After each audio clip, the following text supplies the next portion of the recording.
பிஸ்மில்லாஹிர் ரஹ்மானிர் ரஹீம். அல்ஹம்துலில்லாஹ் வஸ்ஸலாத்து வஸ்ஸலாமு அலா ரசூலில்லாஹ் வ அலா ஆலிஹி வ ஸஹ்பிஹி வ மன் தபியஹும் பி இஹ்சானின் இலா யௌமித்தீன். அம்மா பஅத். ஃபஅஊது பில்லாஹி மினஷ் ஷைத்தானிர் ரஜீம். பிஸ்மில்லாஹிர் ரஹ்மானிர் ரஹீம். இன்ன லில் முத்தகீன மஃபாஸா ஹதாயிக வ அஅனாபா வ கவாஇப அத்ராபா வ கஅஸன் திஹாகா. وقال رسول الله صلى الله عليه وسلم ألا أخبركم بأهل الجنة قالوا بلى قال كل ضعيف متضعف لو أقسم على الله لأبره ثم قال ألا أخبركم بأهل النار قالوا بلى قال كل أطل جواذ مستكبر رواه مسلم. கணித்திற்குரிய சகோதரர்களே, அல்லாஹ்வின் நல்லடியார்களே, அல்லாஹ்வுடைய மாபெரும் கிருபையினால மறுமை குறித்த நிகழ்வுகளை நாம் தொடர்ந்து அறிந்து கொண்டு வருகின்றோம். நம்முடைய சென்ற வாரங்களிலே நாம் சொர்க்கத்தை குறித்து அறிந்து கொண்டோம். சொர்க்கத்தினுடைய அந்த வர்ணனை, சொர்க்கவாசிகள் அனுபவிக்கக்கூடிய இன்பங்களை 3 அமர்வுகளாக நம்ம அறிந்து கொண்டோம். அல்ஹம்துலில்லாஹ். அதை தொடர்ந்து இந்த அமர்வில் சொர்க்கத்திற்கு செல்லக்கூடியவர்கள் உலகத்தில் இருக்கும் பொழுது எப்படி இருப்பார்கள், எந்த பண்புகளை உடையவர்கள் நாளை சொர்க்கம் செல்வார்கள் என்பதை குர்ஆனிலும் மற்றும் ஹதீஸிலும் தொகுக்கப்பட்ட சில அமல்கள், சில பண்புகளை நாம் இன்ஷா அல்லாஹ் தொடர்ந்து இன்றைய அமர்விலிருந்து அறிய இருக்கோம். அதன் பிறகு இன்ஷா அல்லாஹ் நான் சொன்னபடி நரகத்தை குறித்தும் அந்த நரகத்திற்கு எதனால் நரகவாசிகள் செல்வார்கள் என்பதை குறித்தும் நாம் இன்ஷா அல்லாஹ் அறிந்து கொள்வோம். முதலாவதாக நபிகள் நாயகம் ஸல்லல்லாஹு அலைஹி வஸல்லம் சொல்றாங்க, முஸ்லீம்ல பதிவு செய்யப்பட்ட ஹதீஸ், யதுகுலுல் ஜன்னத அக்வாம் அஃஇதத்துஹும் மிஸ்ல அஃஇதத்தித் தைர். சொர்க்கத்தில் நாளை மக்கள் நுழைவார்கள், அவர்களுடைய உள்ளங்கள் பறவையின் உள்ளத்தை போன்று இருக்கும். என்ன சொல்றாங்க ரசூலுல்லாஹி ஸல்லல்லாஹு அலைஹி வஸல்லம்? சொர்க்கவாசிகளுடைய உள்ளங்கள் எப்படி இருக்குமா? பறவையின் உள்ளத்தை போன்று இருக்குமா? என்ன அர்த்தம்? அதாவது அவங்க அந்த அர்த்தத்தை ரசூலுல்லாஹ் அடுத்த ஹதீஸ்ல நமக்கு சொல்றாங்க, மென்மையானவர்களாக இருப்பாங்க. பறவை போன்ற உள்ளம் என்றால் என்ன? கடினமானவர்களாக அவங்க இருக்க மாட்டாங்க, மென்மையானவர்களாக கனிவானவர்களாக அவர்கள் இருந்திருப்பார்கள். சரியா? ஒரு முறை ரசூலுல்லாஹி ஸல்லல்லாஹு அலைஹி வஸல்லம் கேட்குறாங்க, சொர்க்கவாசிகளை குறித்து நான் உங்களுக்கு அறிவிக்கட்டுமா? யாரை குறித்து? சொர்க்கவாசிகளை குறித்து நான் அறிவிக்கட்டுமா என்று கேட்க சஹாபாக்கள், ஏன் இல்லை அல்லாஹ்வின் தூதரே, அறிவியுங்கள் என்று சொல்ல ரசூலுல்லாஹ் சொன்னார்கள், குல்லு தஈஃப், மக்களுடைய பார்வையில் பலகீனமாக இருக்கக்கூடியவர்கள், மக்களுடைய பார்வையில் பலகீனமானவர்கள், முத்ததஅஃப் பணிவானவர்கள், லவ் அக்ஸம அலல்லாஹ், அவர்கள் அல்லாஹ்வின் மீது ஆணையிட்டு ஒரு விஷயத்தை சொல்வார்கள் என்றால் அல்லாஹ் என்ன செய்வான்? அதை அவ்வாறே நிறைவேற்றி வைப்பான் என்று நபி ஸல்லல்லாஹு அலைஹி வஸல்லம் சொன்னாங்க. அப்போ குல்லு தஈஃப், மக்களுடைய பார்வையில் எப்படி இருப்பாங்க? அவங்க பலகீனமானவர்களாக இருப்பாங்க. நம்ம இன்னைக்கு பார்க்கலாம், சிலரை சிலர் என்ன நினைக்கிறாங்க, மார்க் அடிப்படையில் ஒருத்தர் இருக்கிறாருன்னா அவரை இந்த உலகம் எப்படி பார்க்குது? என்னடா இந்த காலத்தில் கூட இப்படி இருக்கிறாங்களே, அதாவது கரண்டை காலுக்கு மேலே எப்படி ஆடை அணிந்து கொண்டு இருக்கிறாங்க, இன்னைக்கு எவ்வளோ ஃபேஷன் வந்துடுச்சு, ஆனால் இன்னைக்கும் கூட கரண்டை காலுக்கு மேலே ஆடை அணிந்து கொண்டு இருக்கிறாங்களே. மக்கள் அவர்களை ஏளனமாக அலட்சியமாக நினைப்பார்கள். ஆனால் அல்லாஹ்வுடைய பார்வையில் அவர்கள் உயர்ந்தவர்களாக, அந்தஸ்திலே மகத்தானவர்களாக அவர்கள் இருப்பார்கள். அப்போ இந்த பண்பை நம்ம ஏன் இந்த விஷயங்களை நம்ம தெரிஞ்சுக்கிறோம் தெரியுமா சகோதரர்களே? இதில் இருக்கக்கூடிய விஷயங்கள், நம்ம படிக்கக்கூடிய விஷயங்கள்ல சில விஷயங்கள் நமக்குள்ள கண்டிப்பாக இருக்கும் இன்ஷா அல்லாஹ். சில விஷயங்கள் அதற்கு மாற்றமானவராக நாம் இருக்கலாம். ஆக எந்த விஷயங்கள் இருக்குதோ அதை தொடர்ந்து செய்ய வேண்டும். எந்த விஷயங்கள் இல்லையோ நம்முள் கொண்டு வர என்ன செய்யணும்? முயற்சி செய்ய வேண்டும். இதற்காகத்தான் நம்ம இந்த விஷயத்தை தெரிந்து கொள்ள இருக்கிறோம். அப்போ பலகீனமானவர்கள் மக்களுடைய பார்வையில், அப்புறம் பணிவானவர்கள், பணிந்து போயிடுவாங்க. சரியா? அல்லாஹ்வுக்காக பணிந்து போனா, அல்லாஹ்வுக்காக விட்டு கொடுத்து போனா எனக்கு அந்தஸ்து கிடைக்கும், அல்லாஹ்விடத்தில் என்னுடைய தகுதி உயர்த்தப்படும் என்று நினைக்கக்கூடியவங்க. ஒவ்வொன்றுக்கும் என்ன செய்ய மாட்டாங்கன்னா, ரொம்ப டீப்பாலாம் போயிட்டு பின்னாடியே இருக்க மாட்டாங்க. அதாவது என்ன சொல்றதுன்னா, கடினமானவர்களாக அவங்க இருக்க மாட்டாங்க, பணிவாக போயிடுவாங்க. லவ் அக்ஸம, அப்படிப்பட்டவர்கள் இந்த உலகத்தில் வாழும் பொழுது அவர்கள் அல்லாஹ்வின் மீது சத்தியமிட்டு அல்லாஹ் இதை கண்டிப்பாக செய்வான் என்று சொல்லுவார்கள் என்றால் அல்லாஹ்வும் என்ன செய்வான்? அதை அப்படியே செய்வான். சிலர் சொல்லக்கூடியது பழிக்குன்னு சொல்லுவாங்க பார்த்தீங்களா? அந்த இதை தான் நபிகள் நாயகம் ஸல்லல்லாஹு அலைஹி வஸல்லம் சொல்கிறாங்க. அல்லாஹ்வின் மீது ஒரு விஷயத்தை சத்தியமிட்டு அவர்கள் சொல்வார்கள் என்றால் அல்லாஹ்வும் என்ன செய்வான், அந்த விஷயத்தை நிறைவேற்றி வைப்பான். அப்படிப்பட்டவர்கள் தான் சொர்க்கவாசிகள். இந்த உலகத்திலே வாழும் பொழுது அவர்களுடைய பண்பாக இருக்கும் என்று நபிகள் நாயகம் ஸல்லல்லாஹு அலைஹி வஸல்லம் சொல்லிட்டு, அதற்கு அடுத்த கேள்வியாக ரசூலுல்லாஹ் கேட்குறாங்க, சொர்க்கவாசி அறிவிக்கிட்டமா என்று கேட்டுட்டு, அதே மாதிரி நரகவாசியை குறித்தும் உங்களுக்கு அறிவிக்கிட்டமா என்று சொல்லும் பொழுது நபி ஸல்லல்லாஹு அலைஹி வஸல்லம் அதை அறிவித்தார்கள். குல்லு உத்துல்லின், அதாவது இரக்கமற்றவர்கள். நரகவாசிகள் யாரு? நரகத்தில் இருக்கக்கூடியவங்க யாரு? இந்த உலகத்தில் வாழும்போது இரக்கமற்றவர்களாக அவர்கள் இருப்பார்கள். ஜவ்வாதின், அதாவது தீய பண்புடையவர்களாக அவர்கள் இருப்பார்கள். முஸ்தக்பிரின், முஸ்தக்பிர்னா பெருமை அடிக்கக்கூடியவர்களாக இருப்பார்கள். அப்போ பெருமை அடிக்கிறது, மக்களிடத்தில் இரக்கமாக நடந்து கொள்ளாமல் இரக்கமற்று நடந்து கொள்வது, இன்னும் தீய பண்புகளை ஒருங்கே கொண்டிருப்பது, இந்த பண்புகள் நாளை ஒருவரை நரகத்திற்கு கொண்டு செல்லும். அந்த பண்புகளை உடையவர்களாக ஒருவர் இன்று உலகத்தில் இருப்பார்கள் என்றால் அவர்கள் நரகத்தினுடைய பாதையில் இருக்கிறார்கள் என்பதை என்ன செய்யணும், நம்ம அறிந்து கொள்ளணும். சரியா? அப்போ சொர்க்கத்தில் செல்லக்கூடியவர்கள் யார் இந்த ஹதீஸ்ல? மக்களுடைய பார்வையில் பலகீனமானவர்கள், இன்னும் பணிவாக இருக்கக்கூடியவர்கள். நரகத்துக்கு செல்லக்கூடியவங்க யாரு? இரக்கமற்றவர்கள், தீய பண்புடையவர்கள், முஸ்தக்பீர், அதாவது பெருமை அடிக்கக்கூடியவர்கள் என்பதாக அல்லாஹ்வுடைய தூதர் ஸல்லல்லாஹு அலைஹி வஸல்லம் சொல்லக்கூடிய இந்த செய்தி சஹீஹ் முஸ்லிம்ல பதிவு செய்யப்பட்டிருக்கு. இன்னொரு ஹதீஸ்ல ரசூலுல்லாஹி ஸல்லல்லாஹு அலைஹி வஸல்லம் சொல்றாங்க சகோதரர்களே, அஹ்மதுல பதிவு செய்யப்பட்ட ஆதாரபூர்வமான ஹதீஸ், ஹர்ரம அலன்னார், அல்லாஹ் நரகத்தை ஹராமாக்கி விடுகிறான், தடை செய்து விடுகிறான். யாரின் மீது? குல்லு லையின். லையின் என்றால் என்ன தெரியுமா? மென்மையாக நடக்கக்கூடியவர், மென்மையாக நடக்கக்கூடியவர். சஹ்லின், இலகுவாக இருக்கக்கூடியவர், மென்மையாக இலகுவாக இருக்கக்கூடியவர். கரீபு மினன் நாஸ், மக்களோடு இணக்கமாக இருக்கக்கூடியவர், மக்களோடு நெருக்கமாக இருக்கக்கூடியவர். மக்களை விட்டு தூரமாக இருப்பவர் கிடையாது. இன்னைக்கு சில பேர் இருப்பாங்க சகோதரர்களே, என்னன்னா கொஞ்சம் ஸ்டேட்டஸு அல்லது கொஞ்சம் நாலேஜு, மார்க்க ரீதியாகவும் சரி உலக ரீதியாகவும் சரி கொஞ்சம் அறிவு கிடைச்சிடுச்சுனால என்ன பண்ணுவாங்க, தன்னை ஏதோ ஒரு பெரிய வானத்திலிருந்து குதித்ததை போன்று நினைத்து கொண்டு பெருமை அடித்து கொண்டு இருப்பார்கள். மக்களோடு என்ன செய்ய மாட்டாங்கன்னா கேஷுவலாக பழக மாட்டாங்க. ஆனால் ரசூலுல்லாஹி ஸல்லல்லாஹு அலைஹி வஸல்லம் என்ன சொல்கிறாங்க, சொர்க்கத்தில் இந்த மாதிரி மக்களோடு கேஷுவலாக நெருக்கமாக இருக்கிறது என்ன அர்த்தம்? சகஜமாக இருக்கிறது, தூரமாக இல்லாமல் சகஜமாக எல்லாராலும் விரும்பக்கூடியவராக இருப்பது. அவரை பார்த்தா அனைவரும் என்ன செய்வாங்க, அவர் ரொம்ப நல்லவர், ரொம்ப நேசத்திற்குரியவர் அப்படின்னு எல்லாருமே என்ன சொல்லுவாங்க. அந்த மாதிரி எல்லாராலும் நேசத்திற்குரியவராக இருக்கக்கூடியவர் தான் நபி ஸல்லல்லாஹு அலைஹி வஸல்லம் என்ன சொல்றாங்க, அல்லாஹ் அவர் மீது நரகத்தை ஹராமாக்கி விடுகிறான், தடை செய்து விடுகிறான் என்று நபி ஸல்லல்லாஹு அலைஹி வஸல்லம் சொல்றாங்க. அப்போ மென்மையான போக்கை கடைபிடிக்கணும், கடினமாக இல்லாமல் ஸ்ட்ரிக்டாக ஹார்டாக இல்லாமல் இலகுவானவர்களாக இருக்கணும், மக்களோடு மக்களாக இருக்கணும். நம்ம என்னதான் நம்ம பதவியிலும் அந்தஸ்திலும் கல்வியிலும் உயர்ந்தாலும் நாமும் மற்றவர்களை போன்று நானும் சக மனிதனே. வலைக்கும் சலாம். நான் அந்தஸ்துல பெருசாயிட்டா எனக்கு மத்தியில் பிறப்பின் அடிப்படையில் எனக்கு மத்தியில் எந்த அந்த பிறப்பின் அடிப்படையில் அந்த பார்க்கறது, அந்த தீண்டாமை, இந்த விஷயங்கள் எல்லாம் நம்ம யாரும் என்ன செய்யக்கூடாது, பார்க்கக்கூடாது. நம்ம நெருக்கமாக மக்களோடு மக்களாக பழகணும், கேஷுவலாக இருக்கணும். இப்படிப்பட்ட பண்பு என்பது நாளை மறுமையிலே நம்ம இன்ஷா அல்லாஹ் சொர்க்கத்திற்கு அழைத்து செல்லும். இது எல்லாத்துக்கும் முன்னாடி ஒரு மிக முக்கியமான விஷயம் இருக்கு. நமக்கு ஒரு சின்ன சந்தேகம் வரலாம், இந்த மாதிரியான பண்புகள் ஒருத்தர் இடத்துல இருந்துடுச்சுன்னா அவர் சொர்க்கம் போயிடுவாரா? அதற்கு நிபந்தனை இருக்கு. நபி ஸல்லல்லாஹு அலைஹி வஸல்லம் அதை விளக்குறாங்க. ஒரு முறை ஒரு சஹாபி கேட்குறாங்க, அல்லாஹ்வின் தூதரே, என்ன கேட்குறாங்கன்னா, துல்லனி அலா அமலி, எனக்கு ஒரு அமலை சொல்லிக் கொடுங்கள் அல்லாஹ்வின் தூதரே, எனக்கு ஒரு செயலை சொல்லிக் கொடுங்கள். அமலுஹு, அதை நான் செய்வதனால் யுதுனீனி மினல் ஜன்னா, சொர்க்கத்திற்கு அது என்னை நெருக்கக்கூடியதாக இருக்கும்.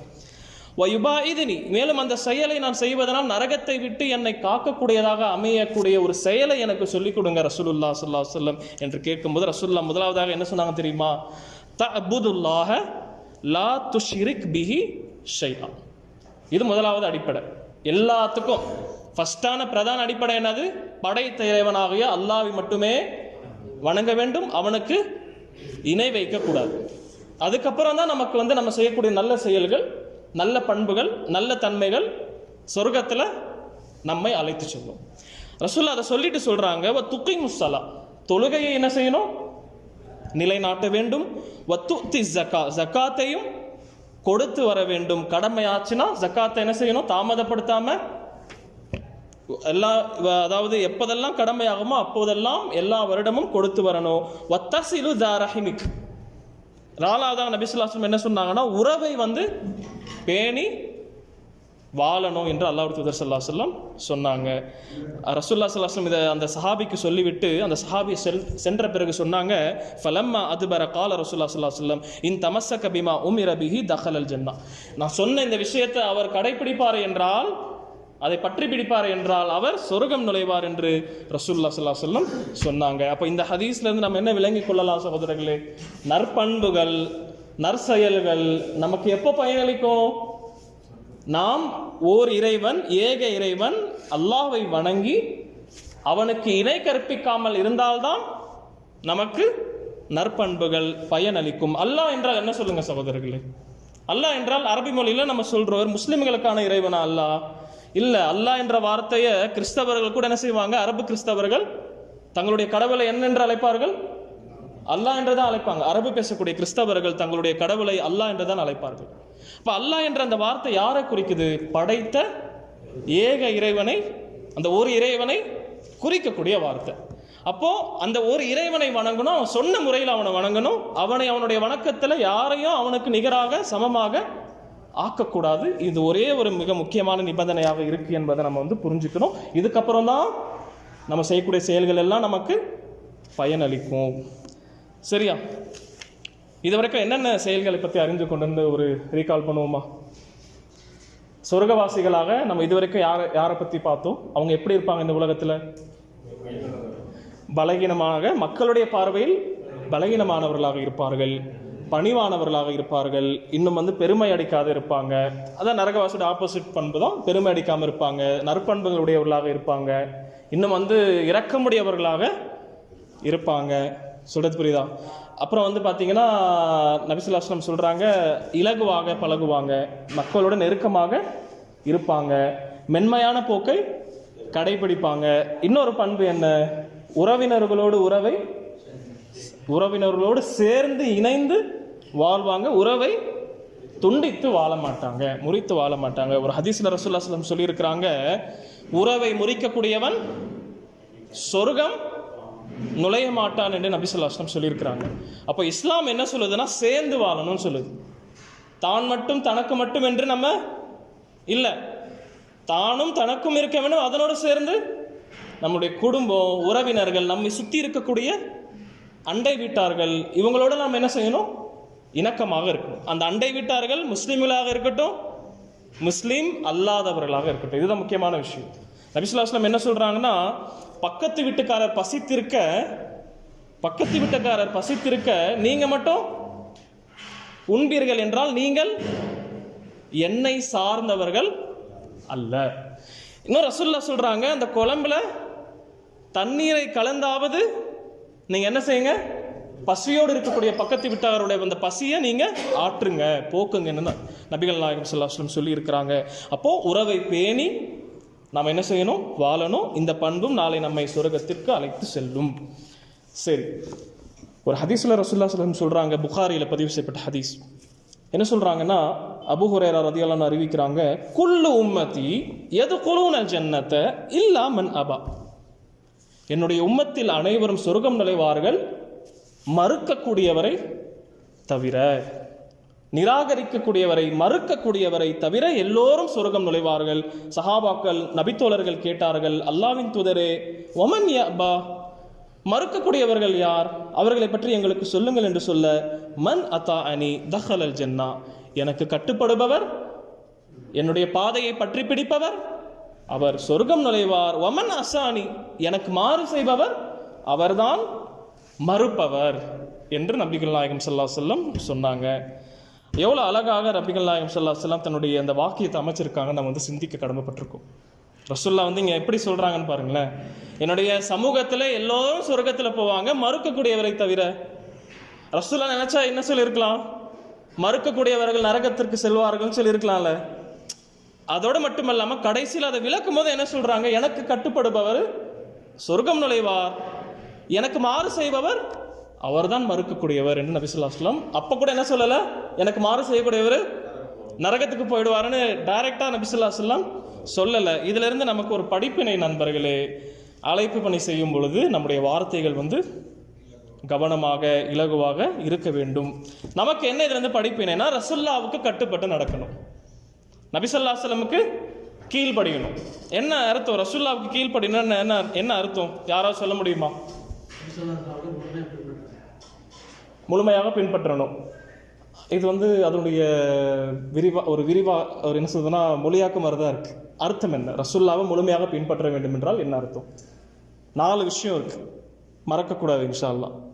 4 விஷயம். ரசூலுல்லாஹ்வை நான் ரசூலுல்லாஹ் முஹம்மது ஸல்லல்லாஹு அலைஹி வஸல்லம் அல்லாஹ்வுடைய தூதர் என்று நான் ஏற்றுக்கொள்கிறேன் என்றால் 4 விஷயம். ரசூலுல்லாஹ் எதை கட்டளையிடுகிறார்களோ அதை செய்யணும். ரசூலுல்லாஹ் ஸல்லல்லாஹு அலைஹி வஸல்லம் எதிலிருந்து தடுக்கிறாங்களோ அதிலிருந்து விலகி இருக்கணும். நபி ஸல்லல்லாஹு அலைஹி வஸல்லம் சொல்லக்கூடியவற்றை நாம் என்ன செய்யணும்?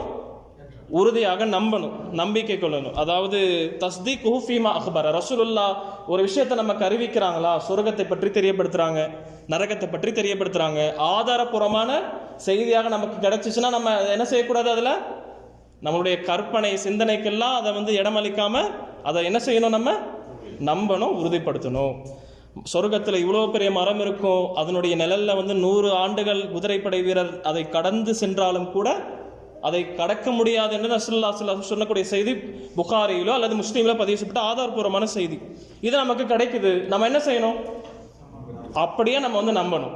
சரியா? நம்ம நம்மளுடைய என்ன சொல்றதுன்னா, இது ஆதாரபூர்வமான செய்தி, கண்டிப்பாக நாளை சொர்க்கத்தில் நம்ம இதை பார்த்து கொள்வோம் என்ற அந்த நம்பிக்கை நமக்கு இருக்கணும். 4வது விஷயம், ரசூலுல்லாஹ் எப்படி அல்லாஹ்வை வணங்கணும் என்று சொல்றாங்களோ அந்த முறையில தான் அல்லாஹ்வை வணங்கணும். ரிப்பீட் பண்றீங்களா? ரசூலுல்லாஹ்வுக்கு கட்டுப்படுவது, கீழ்ப்படுவது என்றால் அவர்கள் ஏவியவற்றை செய்வது, தடுத்தவற்றிலிருந்து விலகி இருப்பது, அவர்கள் கூறியவற்றை ஆதாரபூர்வமாக நமக்கு கிடைக்கும் பட்சத்தில் அதை உறுதியாக நம்புவது, அவர்கள் கூறிய முறையில் தான் படைத்த இறைவன் அல்லாஹ்வை வணங்குவது. இதுதான் முக்கியமான விஷயம். இதை எப்பவுமே நம்ம என்ன செய்யணும்? ஞாபகம் வச்சிருக்கணும் இன்ஷா அல்லாஹ். சரி, இன்னும் சொர்க்கத்திற்கு அழைத்து செல்லக்கூடிய செயல்களில் ஒரு செயல் என்னவென்றால், ஒவ்வொரு தொழுகைக்கு பிறகும் 5 வேளை தொழுகைக்கு பிறகும் முன்னாடி பின்னாடி சில 12 ரக்காத்துகள் இருக்கு, முன்பின் சுன்னத்துகள். இந்த 12 கூடுதலான அந்த ரக்காத்துகளை யார் தொழுவாரோ அல்லாஹ்வுடைய தூதர் ஸல்லல்லாஹு அலைஹி வஸல்லம் என்ன சொல்றாங்க? பனல்லாஹு லஹு பைத்தன் ஃபில் ஜன்னா. சொர்க்கத்திலே அல்லாஹ் அவருக்கு ஒரு இல்லத்தை கட்டி எழுப்புகிறான். யாருக்கு? மாமின் ஆபதின் முஸ்லிமின், ஒரு முஸ்லிமான அடியார் அல்லாஹ்வுக்காக ஒவ்வொரு நாளும் 12 ரக்காத்துகளை, கடமை அல்லாத 12 ரக்காத்துகளை தொழுவாரோ அவருக்கு அல்லாஹ் சொர்க்கத்திலே ஒரு வீட்டை கட்டி எழுப்புகிறான். அப்போ என்ன அர்த்தம்? அந்த 12 ரக்காத்துகள் தொழக்கூடியவர்கள் நாளை மறுமையில் சொர்க்கத்தில் அல்லாஹ் தரக்கூடிய அந்த வீட்டில் இன்ஷா அல்லாஹ் இருப்பாங்க. அது என்ன 12 ரக்காத்துகள்? சொல்லுங்களேன் இன்ஷா அல்லாஹ். ஃபஜருக்கு முன்னாடி 2, அப்புறம் ஸுஹருக்கு முன்னாடி 2 4, அப்புறம் ஸுஹருக்கு அப்புறம் 2, மக்ரிபுக்கு அப்புறம் 2, இஷாக்கு அப்புறம் 2. அதாவது ஃபஜருக்கு முன்னாடி 2, ஸுஹருக்கு முன்னாடி 2 4, ஸுஹர் தொழுந்ததற்கு பிறகு 2, மொத்தம் எத்தனை? 8. மக்ரிபுக்கு அப்புறம் 2 10, இஷாக்கு அப்புறம் 2 12. இன்ஷா அல்லாஹ் இந்த தொழுகையை நம்ம அதாவது கடமையோடு கூடுதலாக தொழுந்து வந்தோம்னா இன்ஷா அல்லாஹ் நமக்கு நாளை மறுமையிலே அல்லாஹ் பரிசாக தரக்கூடிய சொர்க்கத்தில் ஒரு வீடு காத்து கொண்டு இருக்கின்றது என்பதை நம்ம தெரிஞ்சுக்கிட்டு இன்ஷா அல்லாஹ் என்ன செய்யணும்? முடிந்த வரைக்கும் கடைபிடிக்கணும், முயற்சி செய்யணும் இன்ஷா அல்லாஹ். ஒரு நாள் மிஸ் ஆயிடுச்சா, அப்போ நான் தொடர்ந்து தொழலாம் அல்லாஹ் கொடுக்க மாட்டானா அப்படிலாம் நினச்சிட்டு தொழுவாம மட்டும் இருந்துடக்கூடாது. சில நேரத்தில் ஷைத்தான் என்ன பண்ணுவான் தெரியுமா? இந்த மாதிரி வகையில் நமக்கு ஊசல் அடுத்து ஏற்படுத்துவான். சகோதரர்களே, சொல்கிறது புரியுதா?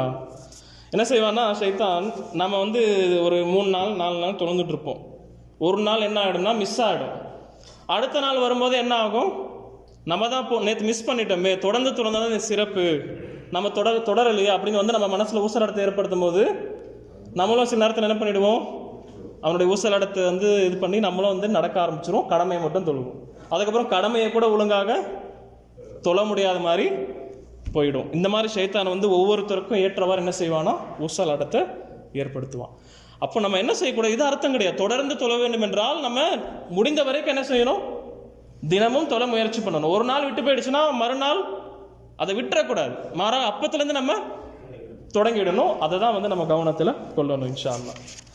சரி, அடுத்த ஒரு செயல் அல்லாஹ்வுடைய தூதர் ஸல்லல்லாஹு அலைஹி வஸல்லம் சொல்கிறாங்க, முஸ்லீமில் பதிவு செய்யப்பட்ட ஆதாரபூர்வமான ஹதீஸ், அஹ்லுல் ஜன்னத்தி ஸலாஸா, சொர்க்கவாசிகள் மூவர் ஆவார்கள்.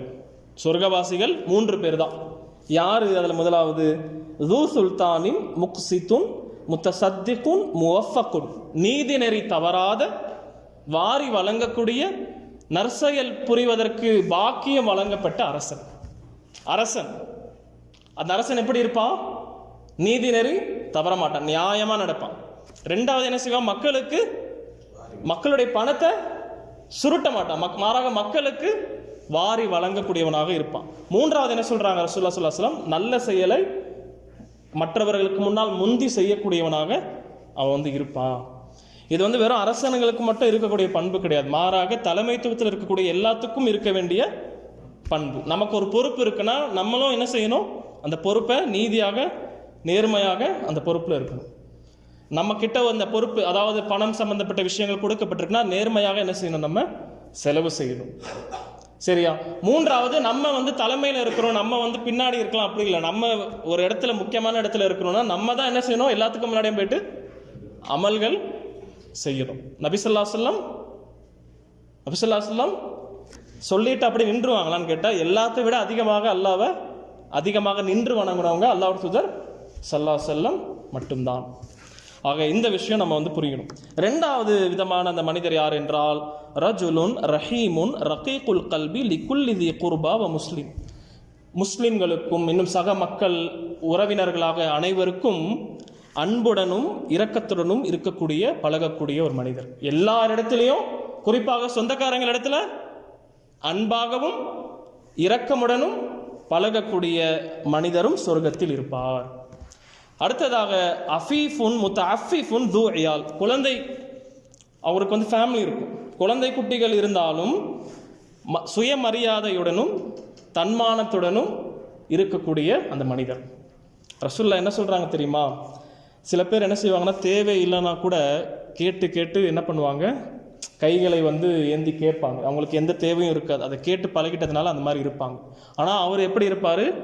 குழந்தை அவருக்கு இருக்கும், தேவைகளும் இருக்கும், ஆனால் அவர் போய் முன் சென்று கேட்க மாட்டார். தன்மானத்தோட மேலும் வந்து தூய்மையானவராக இருப்பார். கல்யாணம் ஆயிருக்கும், அதல்லாத வேறு வழியில் தன்னுடைய இச்சையை கழிக்க மாட்டார். அதுதான் ரசூலுல்லாஹி ஸல்லல்லாஹு அலைஹி வஸல்லம் சொல்கிறாங்க.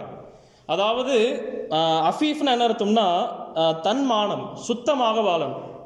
அஃபீஃப்னா அதுதான் அர்த்தம், தூய்மையாக இருக்கணும், எல்லாத்துலேயும் தூய்மையாக இருக்கணும்.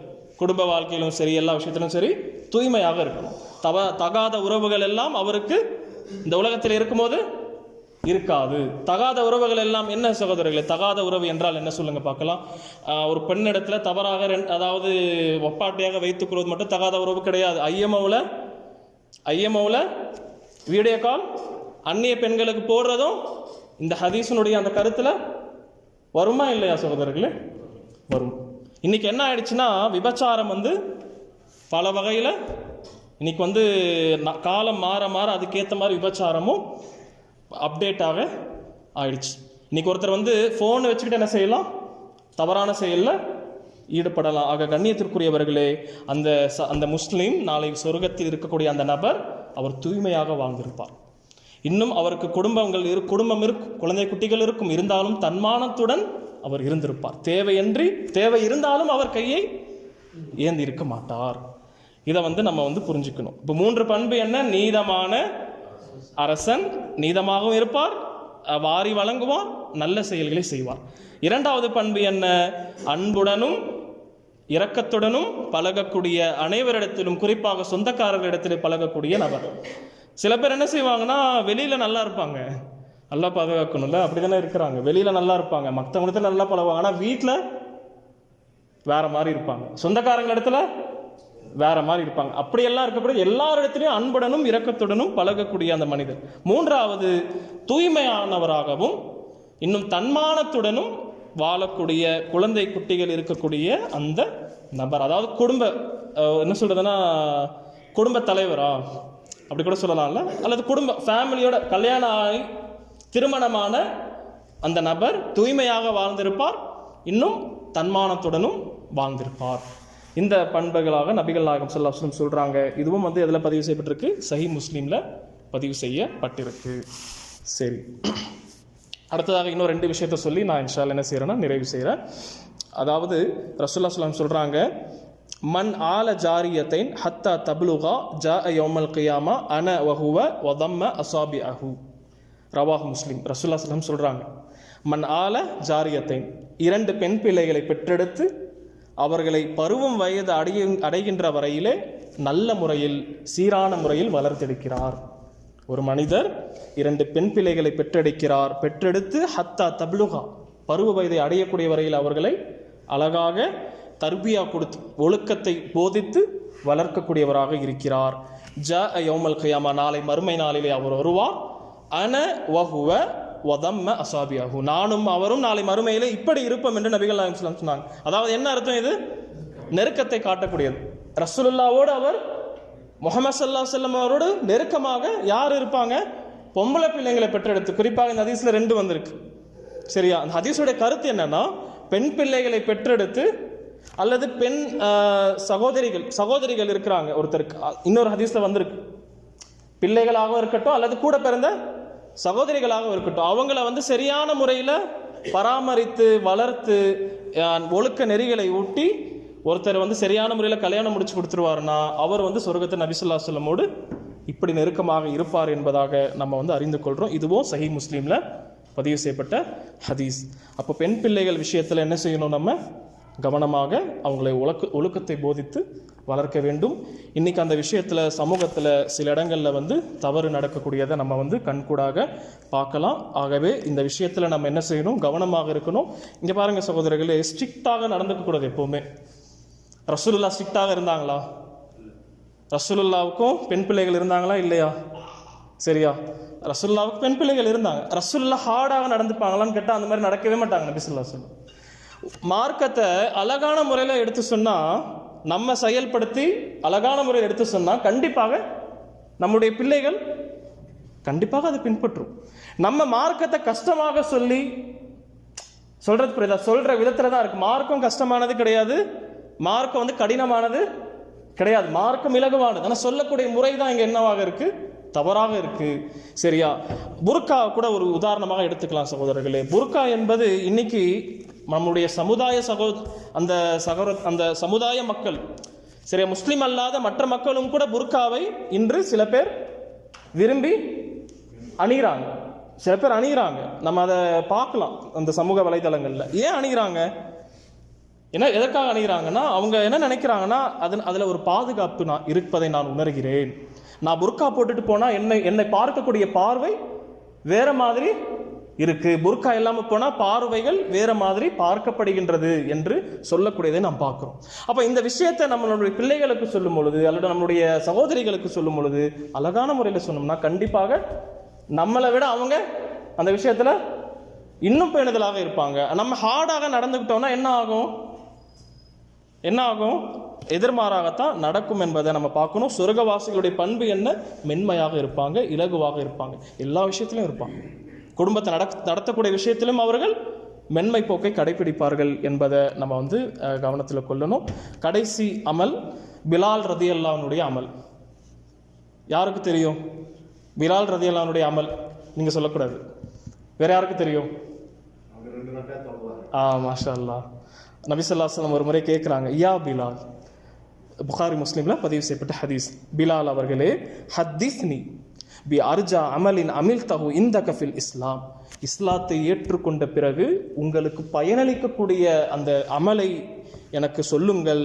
ஃபஇன்னி, ஏனென்றால் நான் உங்களுடைய அந்த பாதத்தை, காலடி பாதத்தை சொர்க்கத்திலே நான் பார்த்தேன். எனக்கு முன்னால் உங்களுடைய காலடி அந்த பாதத்தை நான் சொர்க்கத்திலே பார்த்தேன்.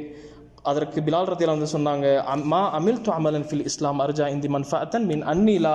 அதாவது நான் அவ்வளோ பெரிய அமலையெல்லாம் செய்து விடவில்லை, மாறாக நான் காலையிலும் மாலையிலும் இருக்கட்டும், நான் உது எடுக்கும் போதெல்லாம், நான் ஒது செய்யும் போதெல்லாம், இல்லா சல்லை துபிதாலிக்க தூர்மா கதபல்லாஹு லி அன் உசல்லி, அல்லாஹ் எவ்வளவு எழுதினானோ அவ்வளவு நான் தொழக்கூடியவனாக இருப்பேன். இந்த செயல் தான் அல்லாஹ்வுடைய தூதர் ஸல்லல்லாஹு அலைஹி வஸல்லம் சொல்றாங்க. இந்த செயலின் காரணமாக பிலால் ரலியல்லாஹு அன்ஹு கிடைத்த அந்த சிறப்பு என்ன? சொர்க்கத்தில் அவங்க ஒரு வீட்டில் இருக்கிறாங்க, ரசூலுல்லாஹ் சொர்க்கத்தில் பிலால் ரலியல்லாஹு அன்ஹு பார்க்குறாங்க. சுப்ஹானல்லாஹ். அப்போ நாமளும் என்ன செய்யணும்? சொர்க்கத்திற்கு செல்ல வேண்டும் என்றால் உது செஞ்சிட்ட பிறகு 2 ரக்காத் தொழுவணும். அந்த 2 ரக்காத் உதுவுடைய தஹியத்துல் உதுவாக இருக்கட்டும், அல்லது ஒரு பள்ளிவாசலுக்கு போகிறோம், உது செஞ்சுட்டு போகிறோம்னா 2 ரக்காத் தொழுகிறோம், அதுவே தஹியத்துல் உதுவாக அமையும், அதுவே தஹியத்துல் மஸ்ஜிதாகவும் அமையும். சில நேரத்தில் ஃபஜருக்கு முன்னாடி போகிறோன்னு வைங்களேன், அதுவே சுன்னத்தாக கூட அதுவே அமையும். 2 ரக்காத்தில் 3 விஷயம் வந்துருச்சு. சொல்கிறது புரியுதா? அல்லது வீட்டில் நம்ம உது செய்கிறோன்னு வைங்களேன், செஞ்சுட்ட உடனே என்ன செய்யணும்? 2 ரக்காத் தொழுந்துறதுல எந்த தப்பும் கிடையாது. அந்த சிறப்பை அடைய வேண்டும் என்றால் நம்ம முயற்சி செய்யணும் இன்ஷா அல்லாஹ். அல்லாஹ் ரப்பல் ஆலமீன் நம் அனைவருக்கும் எந்த விஷயங்களை தெரிந்து கொண்டோமோ அதை செயல்படக்கூடிய பாக்கியத்தை, நம்முடைய வாழ்க்கையிலும் ஏற்று நடக்கக்கூடிய பாக்கியத்தை தந்தருவானாக. வாஹிரு தாவானா அல்ஹம்துலில்லாஹி ரப்பில் ஆலமீன். வஸ்ஸலாமு அலைக்கும் வரஹ்மத்துல்லாஹி வபரகாத்துஹு.